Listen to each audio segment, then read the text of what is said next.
Thank you, John, and thank you to all of you who've come out and joined us here today. This is a tremendous crowd, and we're very excited about the potential innovations that will come from all of us collaborating in the days and years ahead. So thank you so much, everybody, for being here. I'm Brian Weidel. I'm co-founder and CEO of Envio, and this is Louis Rochette. He's a solution engineer with Envio. We all recognize the potential power of blockchain in transportation, and international shipments spanning borders, currencies, and complex chain of custody issues are a natural target for these efficiencies. At Envio, we believe that a robust solution must address the fact that every container shipment begins and ends with a drayage truck, and drayage remains one of the least transparent and least automated of all segments of transportation. This is not the fault of the carriers who operate in this segment. There are numerous innovative, forward-looking companies who have used technology well in creating field and back office efficiencies, many of whom are represented in the room here today.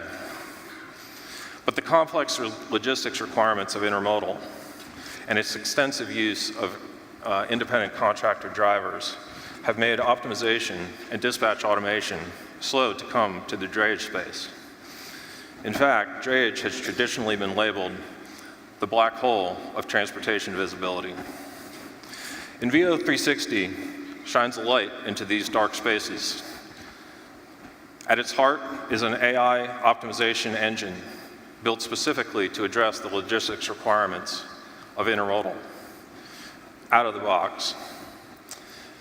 It is TMS agnostic, and it is open platform. It is the real-time decision-making hub for drayage, and as such, a natural consumer and producer of intermodal data to the blockchain. Louis will be providing you a brief introduction to the dispatch automation capabilities of the Envio360 platform in our product demonstration today. Take it away, Lou. Thanks, Brian. So what you're looking at on the screen is what Envio360 platform looks like.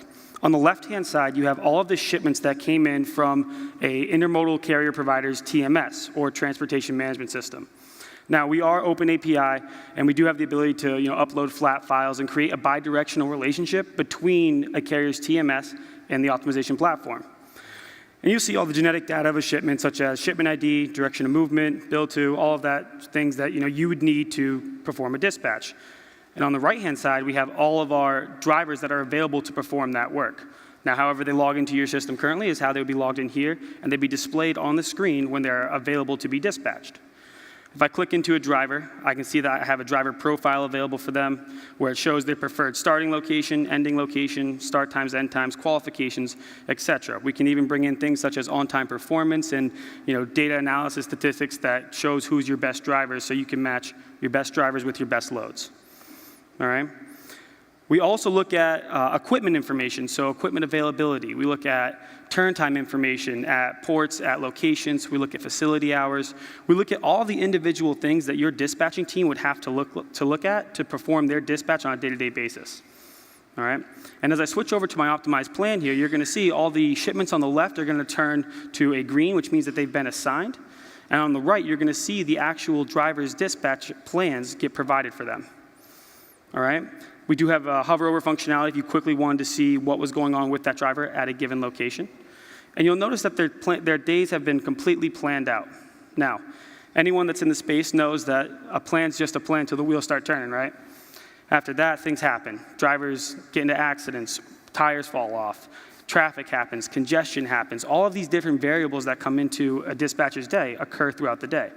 What the optimization platform is going to do, it's going to look at that given scenario, and it's going to say, as things change, as the platform is updated with new information, it's going to adjust what the driver is going to do.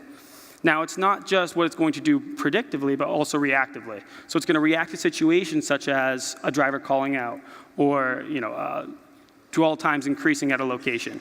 But it's also going to look at, okay, this driver has not arrived at this location yet.